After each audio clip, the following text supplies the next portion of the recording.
सल्ले अला सल्ले अला सल्ले अला सल्ले अला सल्ले अला सल्ले अला सल्ले अला सल्ले अला सल्ले अला सल्ले अला सल्ले अला सल्ले अला।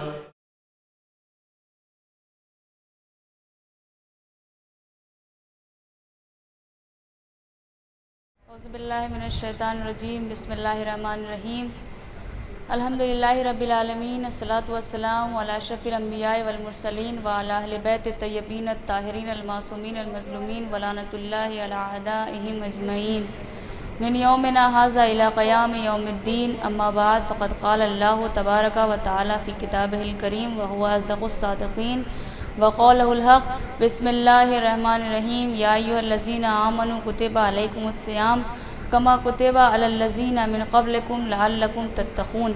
ऐ वो लोग जो ईमान लाए, तुम पर रोज़ा इस तरह वाजिब है जिस तरह तुमसे पहले वाले लोगों पर रोज़ा वाजिब था। क्यों? इसलिए कि तुम शायद मुत्तक़ी और परहेज़गार बन जाओ। लअल्लकुम तत्तक़ून। हमारे उलमाए किराम ने रोज़े के 3 मरातिब बयान किए हैं। पहला है आम रोज़ा, जिसे आम रोज़ा कहते हैं। आम रोज़ा किसे कहते हैं? अब सवाल ये होता है कि आम रोज़ा क्या है। आम रोज़ा कहते हैं हर वो चीज़ जिससे इंसान का रोज़ा बातिल हो जाता है, उन चीज़ों से परहेज़ करना। ज़्यादातर लोग यही रोज़ा रखते हैं, जैसे रोज़े के आलम में खाने पीने से परहेज़ करना। दूसरी चीज़ है ख़ास रोज़ा। ख़ास रोज़ा किसे कहते हैं? ख़ास रोज़ा कहते हैं उस चीज़ को कि इंसान सुबह से लेकर शाम तक उन चीज़ों से परहेज़ करे जिससे इंसान का रोज़ा बातिल हो जाता है, और उन गुनाहों और हराम कामों से परहेज़ करे कि जिससे इंसान का रोज़ा बातिल हो जाता है। जैसे इंसान गलत न देखे और न गलत सुने। तीसरा है ख़ासुल ख़ास रोज़ा। ख़ासुल ख़ास रोज़ा किसे कहते हैं? ख़ासुल ख़ास रोज़ा उसे कहते हैं कि हर वो चीज़ जो इंसान के रोज़े को बातिल कर देती है और उन गुनाहों और हराम कामों से बचने और अपने बातनी आज़ा मसलन दिल, जान, रूह और नफ्स के ज़रिए से इंसान रोज़ेदार हो। ये है अइम्मा ताहिरीन अलैहिमुस्सलाम का रोज़ा, जैसे कि अइम्मा ताहिरीन अलैहिमुस्सलाम रोज़ा रखते थे। अब हम आपके सामने सामईन रोज़े का फ़लसफ़ा और इसके फ़वाइद के बारे में गुफ्तगू करेंगे कि रोज़े का फ़लसफ़ा और इसके फ़वाइद क्या हैं।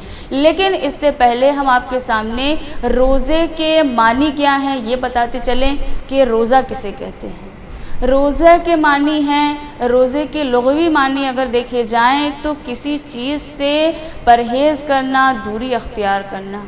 और रोज़े के शरह में इस्तिलाही माने हैं तुलुए फ़ज्र से ग़ुरूब आफ्ताब तक हर उस चीज़ से परहेज़ करना कि जिससे इंसान का रोज़ा बातिल हो जाता है। अब हम आपके सामने रोज़े का फ़लसफ़ा और इसके फ़वाइद के बारे में गुफ्तगू करेंगे कि रोज़े का फ़लसफ़ा और फ़वाइद क्या है। पहला है कि इंसान जब रोज़ा रहता है तो रोज़े के आलम में मोमिन ही नहीं मुत्तक़ी बन जाता है। मोमिन से इंसान मुत्तक़ी बन जाता है, जैसा कि हमने जिस आयत करीमा की तिलावत की है, ए ईमान वालों रोज़ा रखो शायद कि तुम मुत्तक़ी बन जाओ। दूसरा पॉइंट है कि रोज़े से इंसान के खुलूस का पता चलता है कि इंसान के अंदर कितना खुलूस है। अमीरुल मोमिनीन अलैहिस्सलाम इरशाद फरमाते हैं कि खुदावंद आलम ने रोज़े को वाजिब इसलिए करार दिया है ताकि तुम्हारे खुलूस को देख सके, इसलिए कि रोज़ा वो इबादत है कि जिसमें रियाकारी नहीं होती है। तीसरा पॉइंट है कि रोज़े के ज़रिए तबक़ाती फ़ासले ख़त्म हो जाते हैं, जैसा कि इमाम हुसैन अलैहिस्सलाम इरशाद फरमाते हैं कि रोज़ा गरीबों के साथ हमदर्दी का सबब बनता है। इमाम जाफ़र सादिक़ अलैहिस्सलाम इरशाद फरमाते हैं कि रोज़े के ज़रिए मालदार और गरीब लोगों में मसावात कायम हो जाती है। यानी खुदावंद आलम ये चाहता है कि रोज़े के ज़रिए मालदार और गरीब लोगों में मसावात यानी बराबरी कायम हो जाए, और जब मालदार लोग भूख और प्यास का मज़ा चखें तब गरीब और मिस्कीन लोगों के साथ वो हमदर्दी से पेश आएँ। तीसरी चीज़, चौथी चीज़ जो आपके सामने पेश करना है वो ये है कि लोग ये ना समझें कि रोज़ा रखने से हमारी तंदुरुस्ती में कमी आ जाती है या हम कमज़ोर हो जाते हैं या फिर नकाहत आ जाती है, बल्कि ऐसा नहीं है। रोज़ा रखने से इंसान की तंदुरुस्ती में और इजाफ़ा होता है, इंसान सेहतयाब होता है। जैसा कि रसूल अकरम सल्लल्लाहु अलैहि वसल्लम इरशाद फरमाते हैं, सूमू तसेहू, रोज़ा रखो ताकि सेहतयाब हो जाओ।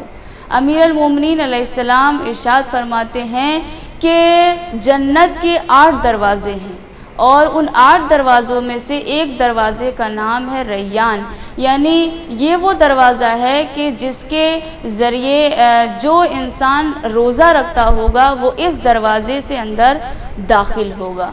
बस नाज़रीन, आपके सामने आखिरी कलाम में खुदावंद आलम से ये दुआ करना है कि खुदावंद आलम हम सब को ज़्यादा से ज़्यादा रोज़ा रखने की तौफ़ीक़ अता फ़रमाए और हम सब को अमल साले अंजाम कर देने की तौफ़ीक़ अता फ़रमाए। और सबसे अहम और ख़ास दुआ ये है कि दुनिया जुल्म व जोर से भर चुकी है, अब हमारे ज़माने के इमाम के ज़हूर में ताजील फ़रमाएँ और हमारी इस कलील सी इबादत को कबूल फ़रमाएँ। वाखिर दावाना अल्हम्दुलिल्लाहि रब्बिल आलमीन।